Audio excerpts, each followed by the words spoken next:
my mother was talking about when she said that this crown draws both positive and negative energy.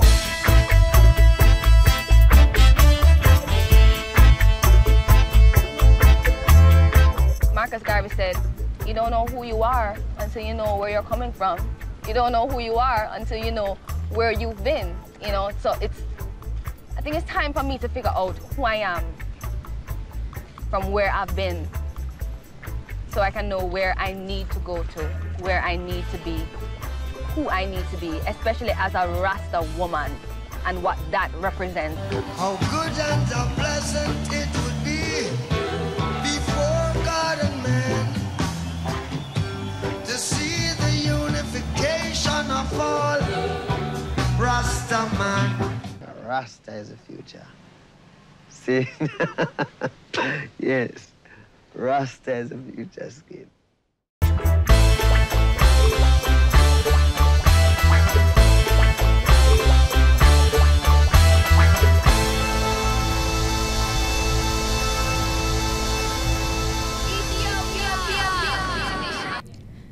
Sasha Reuther is the director of Brothers on the Line, which is showing here at Filmfest DC. He's also the grandson of Victor Reuther, one of the brothers that the film focuses on. Sasha, welcome to Filmfest DC. Thank you so much. So tell me, what was your motivation for making this film? It kind of comes in a couple different folds. To be honest, I was so moved by my grandfather's stories growing up. I mean, here's, it's a movement that involved literally laying your life on the line for what they believed in. So my grandfather had a glass eye, all that I knew him, because of an assassination attempt. And he talked of picket line struggles and traveling the world. So I grew up around very dramatic stories. And when I knew that I wanted to become a filmmaker, it seemed like a match made in heaven somewhat. I mean, I'm the only one in the family that could to tell the story in that way. So it kind of seemed like, oh, I have to tell this family story at some point. Just was sort of destiny. So, what do you think your grandfather and his brothers were trying to achieve, like, with their life's work and their mission? Well, I mean, there's no question that they grew up, their parents instilled in them the belief that, equality for all, justice for all. If you see your neighbor is being oppressed, you should stand up for them and speak up for them. So I think that what they were trying to achieve was equality in general, and whether that's at the workplace or in a community or anywhere you could think of. So I mean, I think that's, aside from organizing within labor and the auto industry, their greater goal was equality. Absolutely, and it's represented in the film because they're also supporting other types of organizing and rights, as far as civil rights and etc. I mean, how far and deep did you want to go through there to show that they weren't just organizing just for auto workers? I mean, that was very important to me because, like I mentioned, that's part of their gut feeling was, well, we want to raise the living standards for our union workers, the auto, but it's all about lifting all the boats. It's a larger pie, not just a bigger slice. So they believed in that. They said, look, well, we see a civil rights movement bubbling. Let's give some money. Let's give some personal support. We see that what Dr. King is doing is important. We should go speak on that. Job equality is the same thing as human rights. I mean, they kind of go hand in hand. So I really wanted to touch on that in the film. It's very important to show the bigger picture because it's still important today. I mean, these are things that neighbors should stand up for one another. Absolutely. Well, Sasha, thank you so much. It's such an important film you have showing here at the festival. So now let's take a look at some footage from Brothers on the Line. Our industry was a social jungle. And machine after machine were shut down. It was the arrogance and the lack of compassion. Just because they pay a worker, they don't own him. These people are trying to tell us how to run our business. And we were beaten up by Harry Bennett's gangsters when we were fighting to build a union. Working people had something they'd never had before, which is a sense of security. Wherever there's a struggle for justice, I want to join in that struggle. For progress, for democracy. This is what the Reuther brothers symbolized. Does somebody have to drop a bomb on America? The only time we've had full employment is when we've been in a war. Now, why can't we in peacetime? They understood that the struggle for human rights was directly related to organizing rights. It's the kind of change in the country that I think was the promise of America, but to many it was a threat. I heard a shot. I saw Mr. Reuther lying on the floor in a puddle of blood. And when tragedy struck, the family closed ranks. She really didn't talk about the fact that there are people who don't like your father and they tried to hurt him. There are no secrets. I am running away from nothing. J. Edgar Hoover was kind of obsessed with Walter Reuther, sneaking into the avenues of power and who has to be watched. He's a man of very significant powers of persuasion. This country is my country too, you know. Yes. I am not a second-class citizen, and I don't intend to start acting like one. When the Reuters made the judgment and decision in terms of support, people watched that, and that's political power. Everyone knew that they really worked very, very closely together, and it enhanced the authority and power of the whole movement. I'm here with the director of Better Must Come, Storm. Tell me, your film tonight is not a funny one. My film is not a funny film, but it's a relevant film. And it's set in the late 1970s in Kingston, Jamaica, at the height of the Cold War, where, you know, in the Caribbean in the 1970s, that was pretty much the front line of the Cold War. And Jamaica, being 90 miles away from Cuba, became very tense there because, you know, as in Cold War times, America believes in the domino effect, and if one nation goes socialist or communist and the next one goes and the next one goes, that's how they saw it. So Jamaica was leaning a bit too left, and it had to be changed. But the result of that was young men in different communities were armed to fight for votes, and then young men in the opposing communities were armed to fight back. And a lot of the negative issues that people might hear about my country really arise from this relationship between politics and gangs.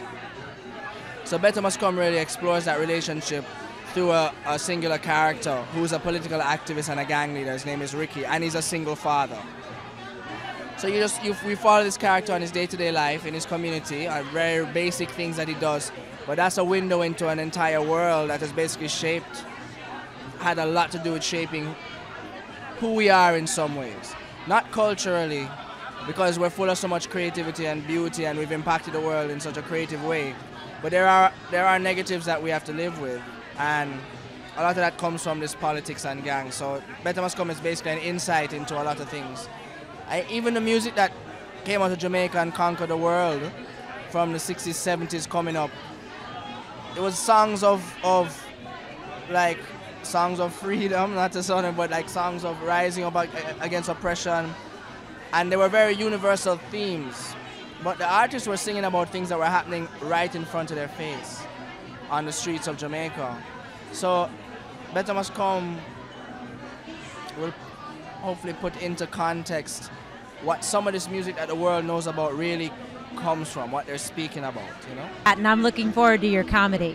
Yeah, comedy, well, dark comedy, I guess. You know? Indeed. Thank you, Storm.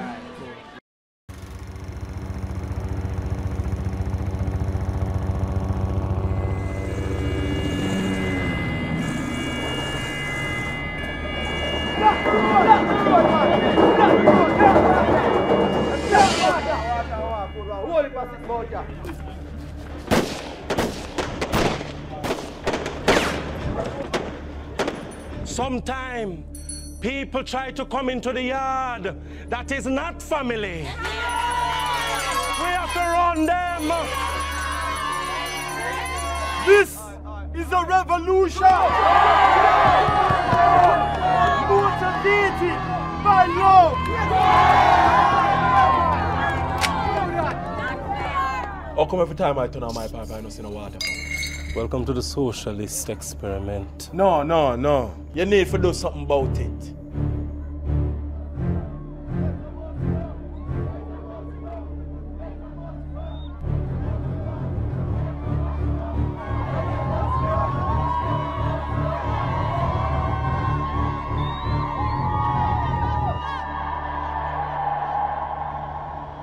Two roads before you, man. Take your choice, man. You cannot fight the righteous battle with weapons of war. I should join the army of destruction.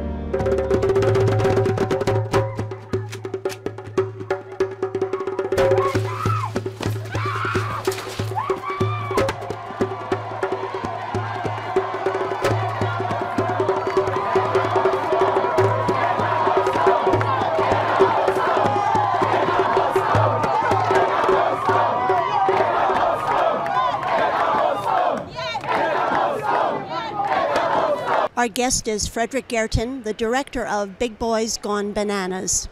Welcome to Filmfest DC. Thank you very much.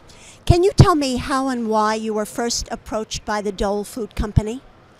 Well, in 2009 I had made a film about the court case where Nicaraguan banana workers were suing Dole Food Company for the use of a banned pesticide that they claimed made them sterile. And that was a public court case in LA, and I followed it, and I made a film around that story. And when that film was about to premiere at the LA Film Festival, we received really bullying letters, cease and desist letters from Dole Food Company. But not only us, also every single sponsor of the LA Film Festival. So it was kind of really aggressive behavior. And at that moment, Dole Food Company hadn't seen my film, but they still tried to threaten everybody to stop the film. I have seen the film, and I took note of the fact that you thought that Dole would look at the film but would see that it had a balanced viewpoint. But that did not turn out to be true. Well, the film has a balanced viewpoint, but Dole wanted to silence the film anyway, yes, because this film and the court case contained some really bad PR for them, because Dole continued to use a banned pesticide in Central America and many other places, yes, even when Dow Chemicals, the producer of the chemical, said, please stop use this because our workers are got sterile. Send their products back. Dole refused and kept using it. So that's kind of the center point of this court case and of my previous film. But Dole wanted, of course, that's bad for them. So of course they wanted to shift the focus away to somewhere else. And then part of shifting focus was also attacking me in my film. Yes. Did you feel, for the most part, that the American media were unfair to you? Did they were they misinformed? I mean, American media there are many good journalists in this country, of course, and so it's not one thing, but Dole were quite successful in spinning a story that went against us, and the first writers who started to write about my film hadn't seen my film, but they gave a lot of space to a version of reality that was very far away from my film. But the journalists hadn't seen my film, but they still wrote really huge stories. And that created kind of the headlines that kind of stayed for a very long time. It was a very long and drawn-out process, but we saw that the tide seemed to turn with a blogger and a fast food or a restaurant chain called Max. What happened there? Well, in Sweden there was really strong reactions in my favor. People don't think that a corporation that is producing something that we are eating, they should also accept that in a free society there are journalists, there are filmmakers who are checking on the big ones if they're doing a good job or not. And I think if you are big, you should also be responsible. And also respect that in a society there is also space for journalism and for free speech. Max, the Swedish hamburger chain, they had kind of presented their values in a way to be green and fair, and this blogger checked them on the values, because when he went there and bought a meal, he found a Dole fruit salad, and he wrote to them and said, "Oh, but come on, how can you sell a product for somebody who's suing a Swedish filmmaker? Are you not in favor of free speech?" And they said, "Yes, we are, so we can't sell this anymore."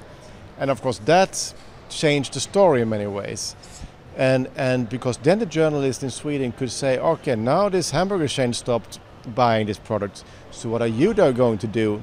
And then they put that question to the really important clients of Dole Food Company in Sweden. And that shook everything. And that made them nervous. And in the end, the big supermarket chains had to call Dole to a meeting in Sweden and say, you have to stop this law.